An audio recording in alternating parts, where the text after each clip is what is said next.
Hi guys, welcome back to the Pageant Project. Now, I've got ChatGPT looped into this, and there's a specific reason for that. But today we are going to be talking about platforms, your pageant platforms, also called advocacies. I think the terms are used interchangeably. The reason that I want to talk about this is I've been working with, well, it's a topic that seems to have come up quite a lot in my recent coaching discussions. Now, someone wanted help. There's a private client of mine who wanted help. I'm not going to name her for privacy reasons, but she wanted help with knowing what content to create. Now, content specifically around her platform, not just generic content. And before I answer the content creation part, I want to show you guys how I would use ChatGPT or any AI in areas such as this to not to coach me, but to pitch and catch. And I think this is an area where a lot of you are still not utilizing AI to its full ability. I mean, not that any of us are probably using it to its full capability, but a lot of you still think, even if you're using AI, which I think is only still probably about half of you, but a lot of you think, oh, I will write something into it, then it's going to give me a list of, let's say, pageant interview questions, and that's as far as you go. The very first thing I want you to do is get used to using voice mode, which is what is linked into our discussion right now. So ChatGPT, can you just quickly and succinctly describe what voice mode is? Voice mode lets us have a natural real-time conversation. You speak, I respond, just like chatting, but out loud. Great. Okay. So can you give pageant viewers maybe 3 to 4 use cases for using voice mode? Again, keep it short and sharp. First, mock interview practice on the go. Second, brainstorming platform ideas out loud. Third, rapid-fire feedback on interview answers. Fourth, hands-free strategy discussions while prepping outfits. Easy as that. Great.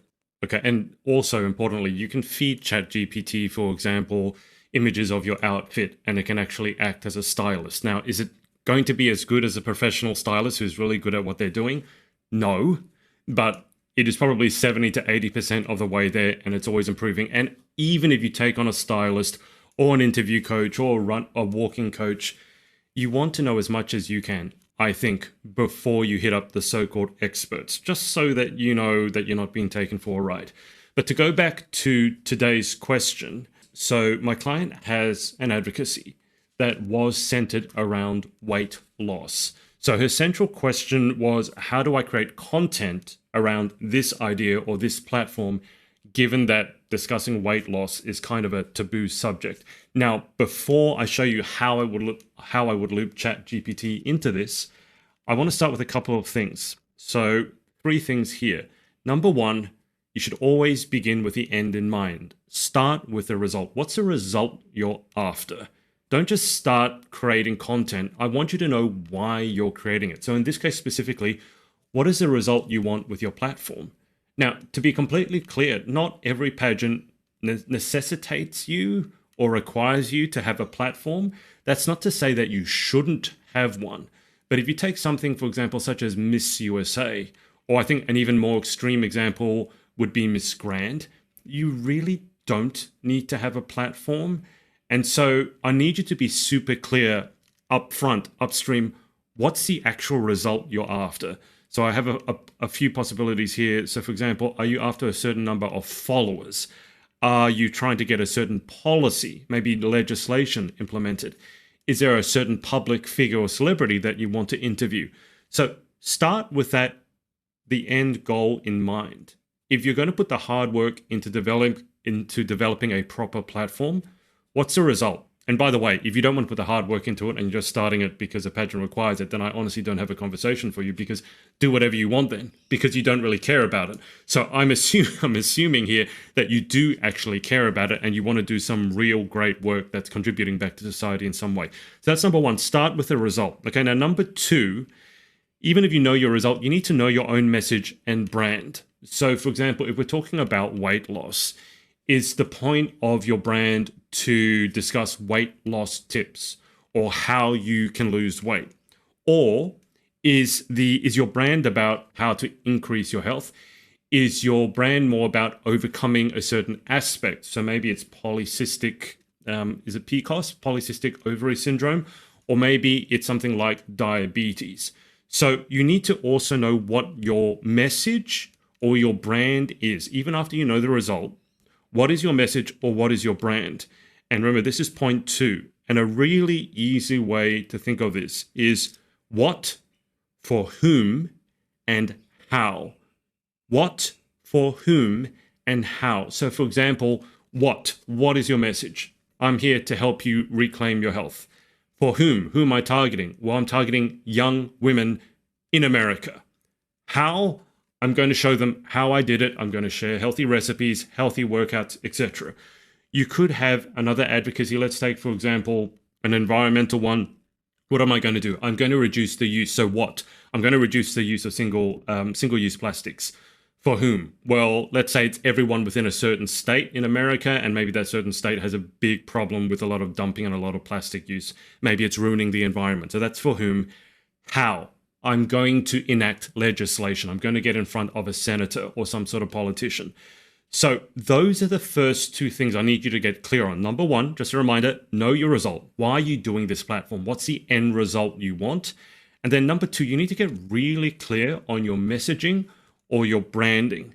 Now, once you have those 2 things, I think in terms of the third piece, which is what content do I create, I think it becomes a lot easier. But from my experience, people who have issues knowing what content to create, I would say it's probably because they're lacking in clarity on one of the first 2. Either they don't know what result they're after. And if you don't know what result you're after, then just create whatever you want. And that tends to be what happens a lot of the time. So do you know what your actual end result is? And number 2, you don't know your brand, you don't know your messaging, or you don't know who you're talking to.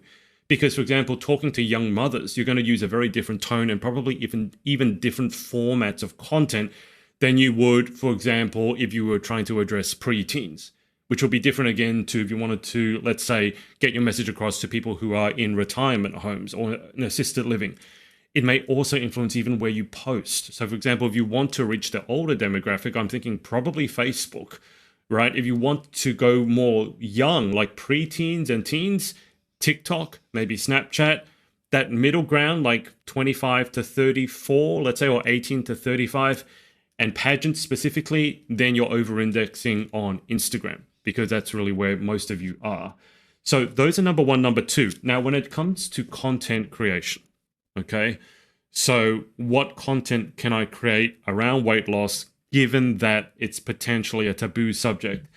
This is where I want you to bring ChatGPT in and start brainstorming it. But the reason that I've had ChatGPT on this whole time is so that it has the context and nuance of the conversation. I'm not just going to turn it on and then say, hey, ChatGPT, how can I create content? Because it has no idea what you're talking about. It's exactly the same way you would address a person, right? If I go to a content creation expert, I'm going to need to tell them what my goals are, what I'm trying to do, what space am I in. I wouldn't just go up to my content creation expert and say, how do I create content? Because it wouldn't have any idea, wouldn't have any context. And so the advice it gives, well, a person wouldn't give you advice because they'd ask clarifying questions.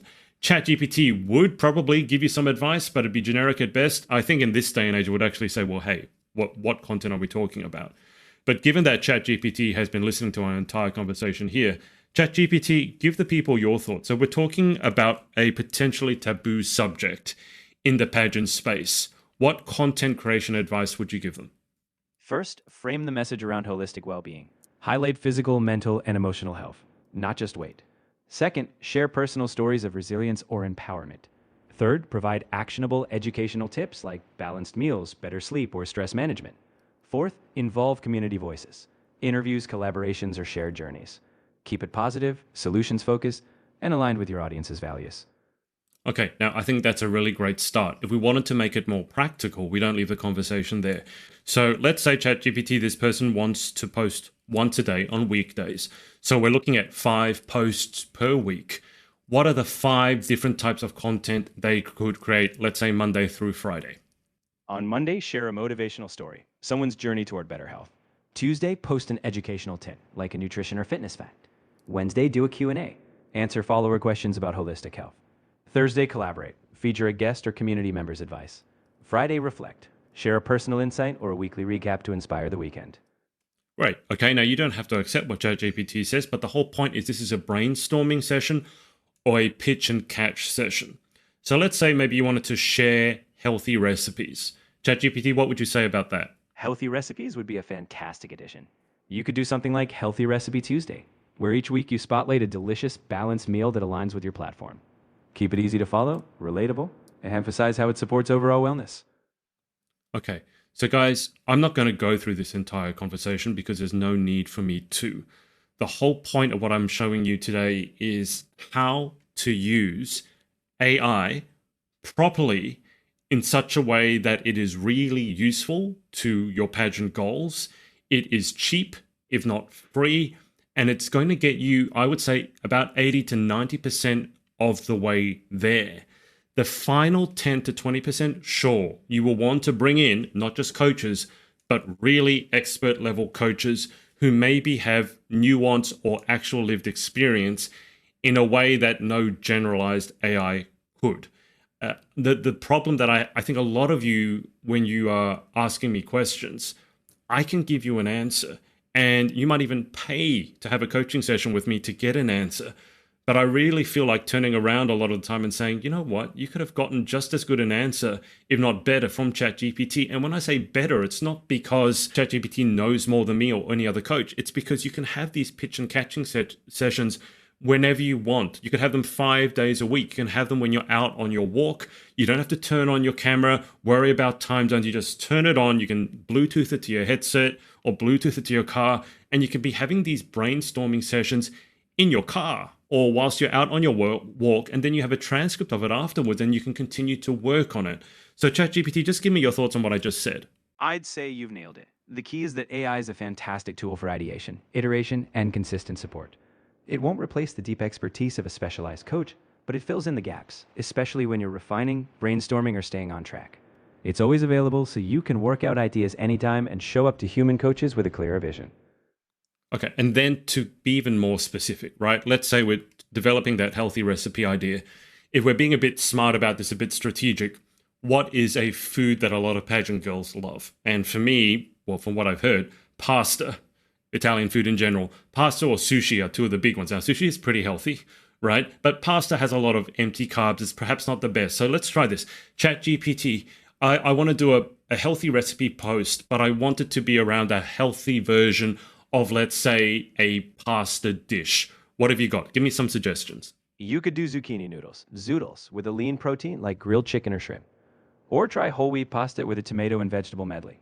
Another option is a chickpea pasta with a pesto made from spinach or kale.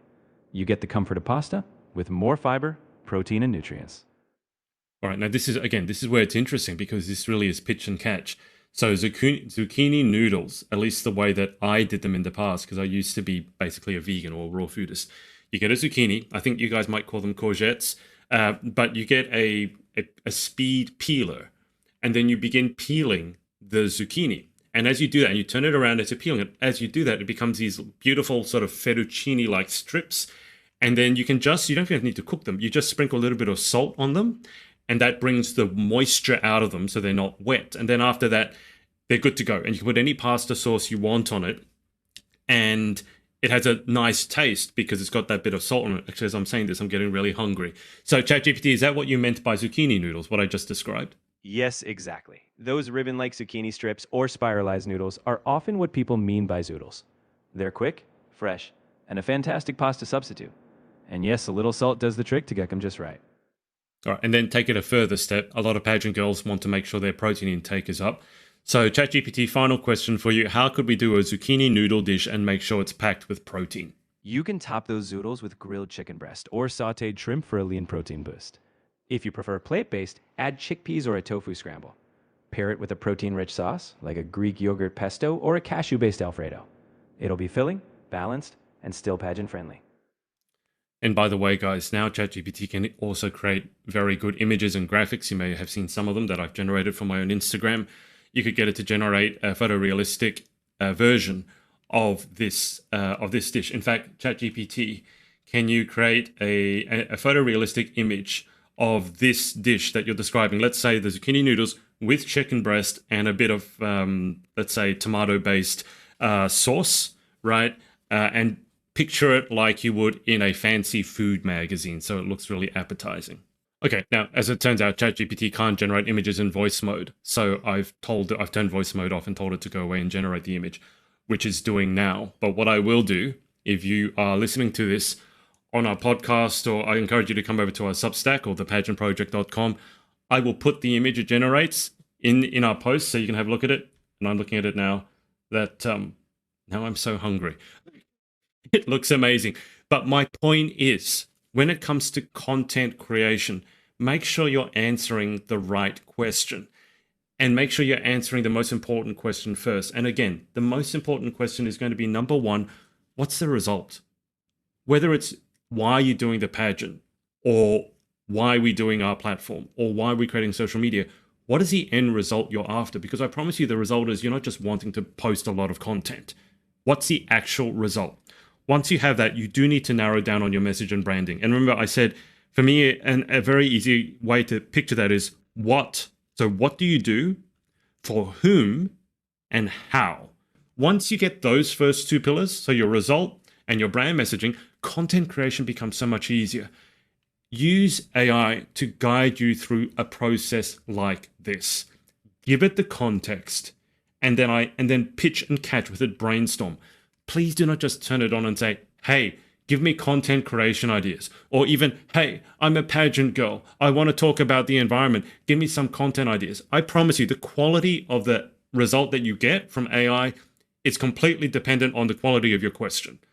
So if you give it a really nuanced question with all that context that I gave it, you get really great results. If you turn it on and say, hey, give me a recipe, you're going to get really generic results at best. But you get that exact same result if you just turn to the person next to you and say, hey, give me a recipe. They're not going to give you a great one. If anything, right? You need to give them the context of the problem you're trying to solve or the outcome that you're trying to achieve. So branding, platforms, content creation. First thing to really narrow down is what are your goals and what's your brand? And that's really where I've been helping a lot of people over the past 2 weeks specifically, getting laser-like focus on what is your actual brand? What is your actual message? Who are you trying to approach? What are you going to say? How can we position it in a way that local press would be interested? Once you get that level of clarity, content creation becomes a lot easier. But I will say, again, I think if you're struggling with content creation, it's very possible you don't have a clear brand message. And then what you should be doing is not trying to figure out the content creation piece, but your brand message. And by the way, if you figure that out, that's going to be very useful for interview and for your entire pageant journey, and maybe even beyond your pageant journey, because maybe you take this thing far beyond pageantry. So if you have any questions, or you learned anything from this, or you use AI in a way that you think is cool, do me a favor and write below, because I really want to make AI usage in pageants, in the pageant industry, mainstream. I feel like I'm the only coach out there who's pushing it. And I feel the only reason for that is, well, there's two possible reasons. A, the other coaches are too old and never move with the times. Or B, they think of AI as, oh, if you use AI, you won't come to me. And you know what? If you're getting better coaching or equivalent coaching from AI for free that you would normally pay your coach hundreds of dollars for, you should be using the AI, right? I mean, let's think about you guys first. You're the clients. What is best for you is best for me ultimately. So let's help spread the word. I know that I'm now becoming slightly infamous for pushing AI. And of course, you can do it in bad ways. I'm not saying you can use any tool for good or for evil. I'm not saying use it in, let's say morally questionable ways, and certainly don't use it to rip other people off. And we can have that discussion, debate about IP infringement and the impact on the environment that AI is having. Yes, absolutely. But AI is here to stay.